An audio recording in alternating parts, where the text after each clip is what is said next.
নমস্কাৰ, মই নামিকা আৰু স্বাগতম জনাইছোঁ মোৰ আন এটি ভিডিঅ'লৈ। সকলো ভালে আছেনে? মোৰো বৰ্তমান ভালেই।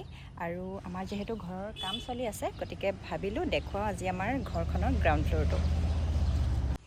ষ্টেণ্ডডাল লৈ লৈছোঁ, কেমেৰা ধৰি দিয়া যিহেতু মানুহ নাই, গতিকে ষ্টেণ্ডডালে কাম চলাব লাগিব। আৰু এইটো হ'ল আমাৰ লিভিং ৰুম। গোটেই বস্তুখিনি এনেকৈ থোপাই থোৱা আছে, মানে কি ঘৰৰ ৰং কৰা হৈ আছে। ৰঙৰ কামখিনি যেতিয়া শেষ হ'ব তেতিয়াই কিটচেনৰ কামখিনি আৰম্ভ হ'ব। আৰু এইফালে গ্লাছ, এয়া ষ্টেয়াৰকেছৰ বাবে এই গ্লাছখিনি অনা আছে, সেইখিনিও লগোৱা হোৱাই নাই। সেয়া এদিন দুদিনকৈ গৈয়ে আছে। কাম শেষ হ'বকৈ ভাবি আছোঁ, কিন্তু নহয়। মই মোৰ আগৰ ভিডিঅ'টোত জনাইছিলোঁৱে, বহাগতে লোৱাৰ কথা যদিও ভাবিছিলোঁ, সেয়াই আৰু কাম এতিয়াও বহুত বাকী। লিভিং ৰুমটো যথেষ্ট ডাঙৰ কৰি ৰখা হৈছে বাৰু, কাৰণ ইয়াতে এয়া মোৰ পিছফালে দেখিছেনে, ষ্টেয়াৰকেছো আছে আৰু অলপমান মানে এল টাইপত আছে। আৰু যিটো আমাৰ ডাইনিং এৰিয়া, সেই ডাইনিং এৰিয়াটো দেখাইছোঁ ৰ'ব। ডাইনিং এৰিয়াটো এইফাললৈ আছে। এইটো হ'ল কিটচেনটো, কিটচেনৰ সন্মুখতে এয়া ডাইনিং এৰিয়াটো আছে। আৰু এইফালে এটা বেচিন এনেদৰে ৰখা হৈছে। এয়া পানী কানেকশ্যন দিবৰ বাৰু বাকী আছে, লেতেৰা হৈছে অলপ। আৰু এইটো হ'ল আমাৰ টিভি ইউনিট। ইয়াতে থাকিব এটা ডাঙৰ টিভি। আৰু যিহেতু আমাক খোৱাৰ সময়ত সকলোকে টিভিটো লাগেই, সৰু ডাঙৰ সকলোকে লাগে, সেইটো কাৰণে টিভি ইউনিটটো আমাৰ ডাইনিং ৰুমতে ৰখা হৈছে। আৰু এইফালে এইটো এটা ৰুম।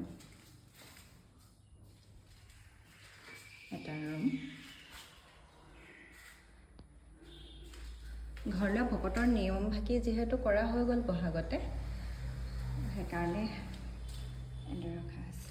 আৰু এইফালে এয়া হ'ল বাথৰুমটো, এইটো কমন বাথৰুম হ'ব। আৰু সেয়া ছুইচ বৰ্ড, এয়া মই মোৰ ভিডিঅ'বিলাকত দেখাইছিলোঁ, ছুইচ বৰ্ডৰ পৰা হৈ গৈছে। আৰু এইফালে চাওক। আৰু আমাৰ এই যিখিনি মাজতে এটা কথা কৈ লওঁ দেই, আমাৰ যিখিনি ড'ৰ ফ্ৰেমখিনি গোটেইখিনি আমাৰ প্লাইউডৰে কৰা হ'ল। বেছিভাগ বস্তুৱে টিভি ইউনিট হওক, বিচনা হওক, মানে প্ৰায়ভাগ বস্তুৱে আমাৰ প্লাইউডৰে কৰা হ'ল। বা দৰ্জা, এতিয়া এইখন চাওক দৰ্জাখন, এই দৰ্জাখনো আমাৰ প্লাইৰে বনোৱা হ'ল।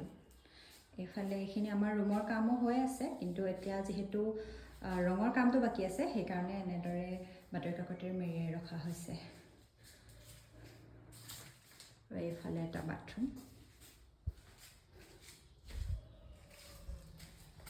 এইফালে এয়া হ'ব পূজা ৰুম। বহুত বেছি ডাঙৰ বাৰু নহয় দেই। ইয়াতে এটা বেচিন থাকিব আৰু বাকী সেই আৰু পূজাৰ সামগ্ৰীখিনি সেয়াই। আৰু এইফালে এটা ষ্ট'ৰ ৰুম আছে।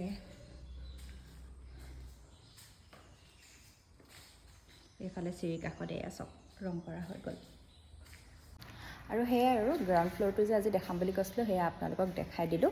আমাৰ বহুত বেছিও নহয় বাৰু, 5টা কিটচেনৰ সৈতে 5টা ৰুম আছে। কিটচেন, পূজাৰ ৰুম, ষ্ট'ৰ ৰুম, বেডৰুম 2টা, লিভিং ৰুমটো সৈতে 5টা ৰুম। আৰু চাওঁ, কামটো চলি আছে, কিমান দিন লাগে। আৰু সম্পূৰ্ণ হৈ গ'লে আপোনালোকক দেখুৱাবৰ চেষ্টা কৰিম। আৰু ছাবস্ক্ৰাইব কৰিব নাপাহৰিব একেবাৰে।